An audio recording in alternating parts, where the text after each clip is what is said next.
Hi friends, welcome to மல்லி promo. இன்னைக்கு நம்ம மல்லி சீரியல்ல என்ன விறுவிறுப்பான விஷயம் அப்படின்னு பார்த்தீங்கன்னா, டிஎன்ஏ ரிப்போர்ட் வந்துடுது. அதுவும் நிஷா மூலியமா தான் அந்த டிஎன்ஏ ரிப்போர்ட் வந்து கைக்கு வருது. வந்ததுமே வந்துட்டு விஜய் வந்து மல்லி மேல ஆத்திரப்படுவாங்க அப்படின்ற மாரி தான் வீட்ல உள்ள எல்லாருமே நெனச்சாங்க. ஆனா பார்த்தீங்கன்னா, சுடர கழுத்த பிடிச்சு வீட்ட விட்டு வெளிய தள்ளுறாருங்க நம்ப விஜய்.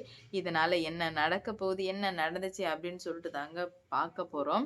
நிஷா கிட்ட இப்ப தெரியாத்தனமா ஒருத்தவங்க வந்து மாட்டிக்கிறாங்க. அதாவது எஸ்ஆர்எம் அப்படின்ற ஒரு இன்ஸ்டிடியூட், அதாவது அவங்க பிளட் டெஸ்ட் எடுக்கிறதுலருந்து வரவுமே, நீங்க தானே 100 பிளட் டெஸ்ட் ஃப்ரீயா எடுக்கிறீங்க அப்படின்ற மாரி சொல்லவுமே, மேடம் அது நாங்க இல்ல. நாங்க யாருக்குமே வந்து பண்றதும் கிடையாது. நீங்க ஏதோ தப்பா அண்டர்ஸ்டாண்ட் பண்ணியிருக்கீங்கன்னு சொல்லும்போது, இவளுக்கு ஒரு மாதிரி ஆயிடுது. உடனே வந்துட்டு யார் எடுத்தாங்களோ அவங்க கான்டாக்ட் இருக்குல்ல, அவங்களுக்கு ஃபோன் பண்ணி கேட்டா, இந்த மாரி டிஎன்ஏ டெஸ்ட் எடுக்க சொன்னாங்க அப்படின்ற மாரி சொல்லிர்றாங்க. உடனே வந்து நிஷா கோவத்தோட எவ்ளோ திமிரு இருந்தா, இந்த மல்லி வந்து டிஎன்ஏ ரிசல்ட் எடுக்க சொல்லியிருப்பா அப்படின்னு சொல்லிட்டு ரொம்பவே வந்து கோவத்தோட வந்து போறா. வீட்டுக்கு போனதுமே வந்துட்டு அந்த ரிப்போர்ட்ட வாங்கிட்டு வீட்ல போயிட்டு எல்லாரையும் விலாசுன்னு விளாசிட்டு இருக்கா. "ஏய் மல்லி வெளிய வாடி. இன்னைக்கு நான் 2ல 1 பார்க்காம இருக்க மாட்டேன். எவ்ளோ தைரியம் இருந்தா நீ எங்க அக்காவுக்கு பிளட் டெஸ்ட் எடுத்திருப்ப. உனக்கு அவ்ளோ திமிராயிடுச்சா? உன்ன நான் சும்மா விடப்போறதே இல்ல." அப்படின்ற மாரி சொல்லவுமே மல்லி வந்து சொல்றாங்க, "நான் எதுவுமே பண்ணல. இதுக்கும் எனக்கும் எந்த சம்மந்தமுமே கிடையாது.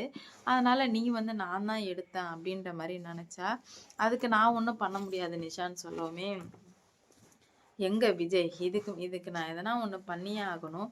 இப்படியே தான் எதனா ஒண்ணு நடந்துகிட்டே இருக்கு. எங்க அக்காவுக்கு இவ்ளோ அநியாயம் இங்க நடந்துகிட்டே இருக்கு. நான் ஏதாவது ஒண்ணு பண்ண தான் போறேன் அப்படின்ற மாரி முடிவெடுக்கிறா நிஷா. அப்பதான் வந்துட்டு விஜய் வர்றாரு. "என்னாச்சு நிஷா?" அப்படின்ற மாரி கேட்கும்போது, "இங்க பாருங்க மாமா, இதுக்கு மேல வந்து எங்க அக்காவுக்கும் உங்களுக்கும் கல்யாணம் நடக்காது." அப்படின்ற மாரி சொல்லவுமே, "என்ன நிஷா ஒளறிட்டு இருக்க? கல்யாணம் நடக்காதா? இப்போ உனக்கு என்ன ஆச்சு?" அப்படின்ற மாரி கேட்குறாங்க. "எனக்கு என்னவா? உங்க பொண்டாட்டி மல்லிய கேளுங்க. என்ன நடந்துட்டு இருக்கு?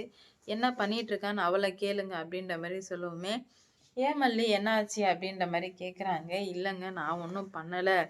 எனக்கு இதுக்கு எந்த சம்மந்தமுமே இல்ல." அப்படின்ற மாரி சொல்லவுமே, "சம்மந்தம் இல்லையா?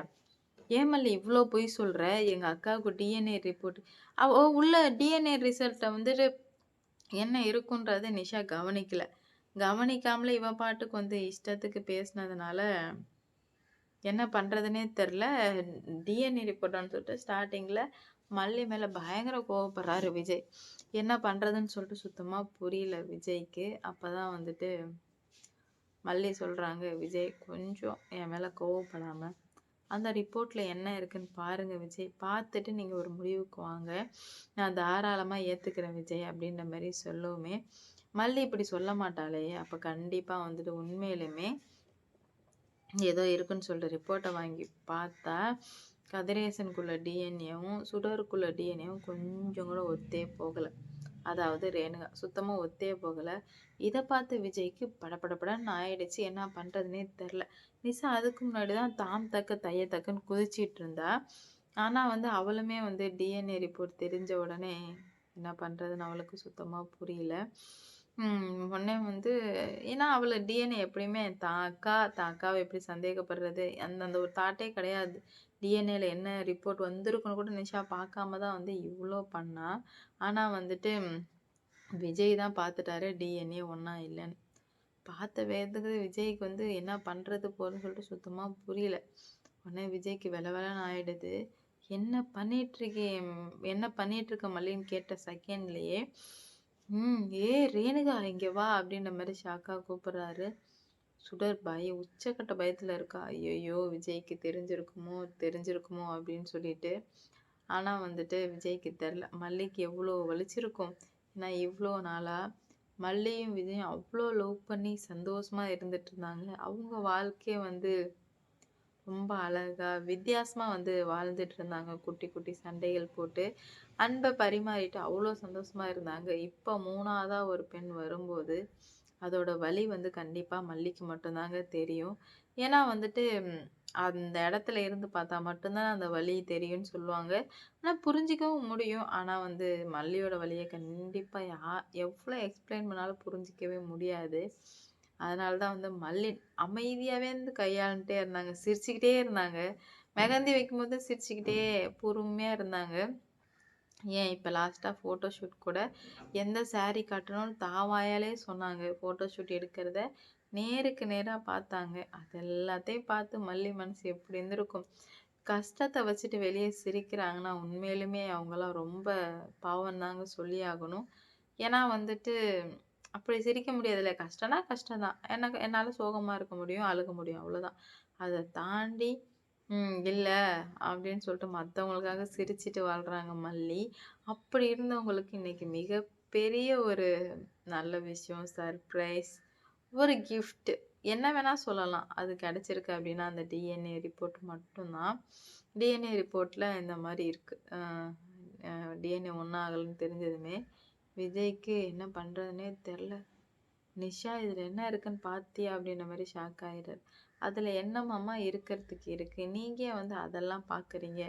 அவ வந்து என்னோட அக்கான்னு சொல்லிடுறாங்க. மல்லி அப்பதான் சொல்றாங்க. "விஜய் அதுல என்ன இருக்குன்னு சொல்லுங்க" அப்படின்ற மாரி சொல்றாங்க. நெகட்டிவ் அப்படின்னு சொல்றாங்க அப்படின்ற மாரி சொல்லவுமே, நான் தான் சொன்னேன்ல விஜய், இது ரொம்ப ரொம்ப தப்பா போயிட்டுருக்கு.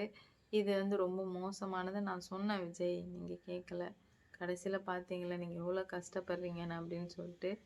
இல்ல மல்லி, என்ன என்ன இவ இவ்ளோ ஏமாத்துவான்னு சொல்லிட்டு நான் கொஞ்சம் கூட வந்து எதிர்பார்க்கலையே அப்படின்ற மாரி சொல்றாங்க. நீங்க எதிர்பார்த்துருக்கணும் விஜய். ஏன்னா நான் உங்கள்ட்ட சொன்னேன்.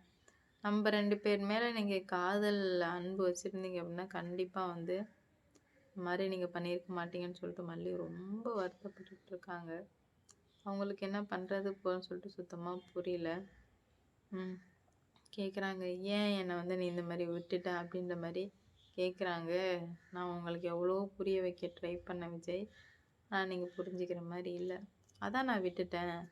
என்னால முடியாத பட்சத்துக்கு தான் விஜய் நான் விட்டுட்டேன் அப்படின்ற மாரி சொல்றாங்க. என்னதான் இருந்தாலும் நீ பண்ணது தப்பு அப்படின்ற மாரி சொல்றாங்க. நான் பண்ணது கண்டிப்பா வந்து தப்பு ஆகவே ஆகாது விஜய்ன்னு சொல்லிட்டு ஒத்த கால்ல நின்னுட்டு இருக்காங்க.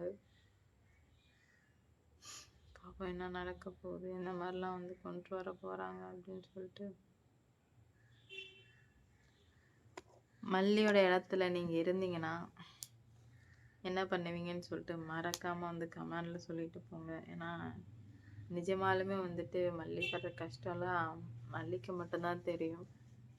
எந்த மாரி அத எல்லாத்தையும் கொண்டு போறாங்க, இல்ல என்ன பண்றாங்க அப்படின்னு சொல்லிட்டு வெயிட் பண்ணி பார்க்கலாம்.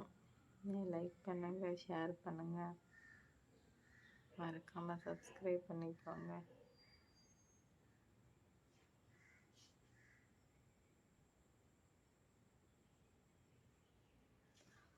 Like, share, subscribe.